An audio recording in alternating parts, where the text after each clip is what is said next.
Have you ever made a decision like grabbing that extra slice of pizza and thought, I chose that? But what if your brain made that choice asterisk? Before asterisk, you even knew it. What if free will, that feeling of control over our actions, is just a clever illusion created by our own minds? Welcome to Psyche Corner TV, where today we're diving deep into one of the oldest debates in psychology, philosophy, and neuroscience: free will versus the brain.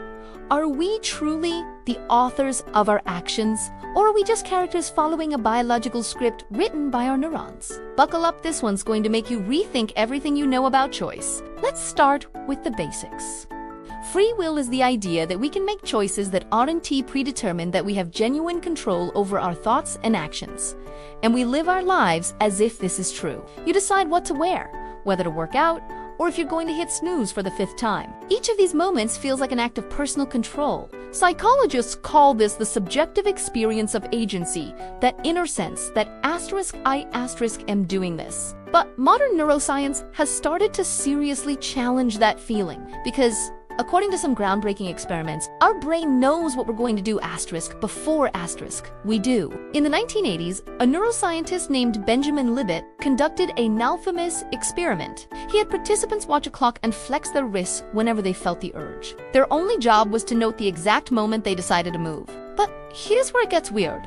Libet, using an EEG to monitor their brain activity, found that a specific signal called the readiness potential began to build up in the brain about 350 milliseconds before the participants felt they had made a decision. In other words, your brain decides before you do. This single experiment shook the foundations of psychology and philosophy. If our brain initiates our actions before our conscious mind is even aware of them, are we really in control? It's like your brain is the puppeteer, and your sense of I chose that is just your consciousness catching up after the strings have already been pulled. Psychologist Daniel Wegner took this idea even further.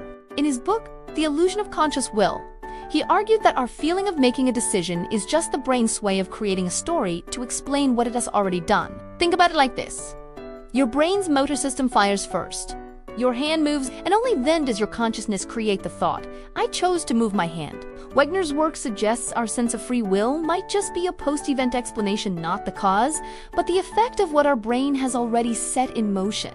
This idea doesn't just challenge psychology. It has huge implications for ethics, religion, and the law. If free will is an illusion, can we truly be held responsible for our actions? But hold on, before you throw out your personal responsibility card, not all scientists agree that free will is dead. Some argue that Libet's experiment doesn't actually prove that our decisions are predetermined. Why? Because that readiness potential might not be a decision signal at all. It could just be the brain getting ready for any potential movement. Neuroscientist Aaron Scherger proposed that random fluctuations in brain activity can build up and cross a threshold that triggers an action. So instead of your brain decides first, it might be more like your brain prepares, but you still choose when to act. Others, like Patrick Haggard, suggest that our conscious will still plays a vital role, maybe not in starting every movement, but in approving or vetoing actions.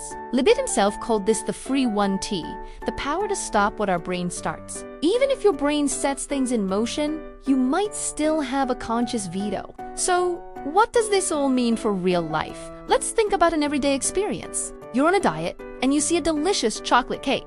Your brain's reward system lights up, urging you to take a bite. But then, your prefrontal cortex, the reasoning part of your brain, steps in and says, wait, that's not part of the plan. That moment of self-control, that tiny pause, may be where free will actually lives. In fact, studies show that training your mind through things like mindfulness, reflection, or habit building can literally change your brain patterns. So even if our biology sets the stage, we can still direct the play. Philosophers and psychologists have proposed several ways to understand this dance between the brain and our choices. Determinism says everything we do is caused by prior events, meaning there's no true free will. Libertarian free will argues that humans have the unique power to make independent choices. But there's also a middle ground called compatibilism. Compatibilists like Daniel Dennett argue that free will and determinism can coexist. They say that even if our brain operates through cause and effect, what matters is that our choices reflect our own intentions,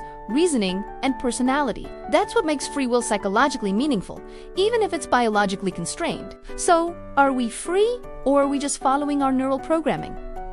The truth likely lies somewhere in between. Our brain provides the impulses, but our conscious mind can reflect, redirect, and choose differently over time. Maybe free will isn't about absolute control. Maybe it's the ability to influence our own programming. So the next time you're faced with a tough decision, remember, your neurons might start the spark, but you decide whether to fan the flame. Thanks for watching Psyche Corner TV, where science meets self-discovery. If this episode made you question your mind, hit that like button, subscribe for more psychological deep dives, and let me know in the comments, do you believe in free will? Or are we just beautifully complex biological machines?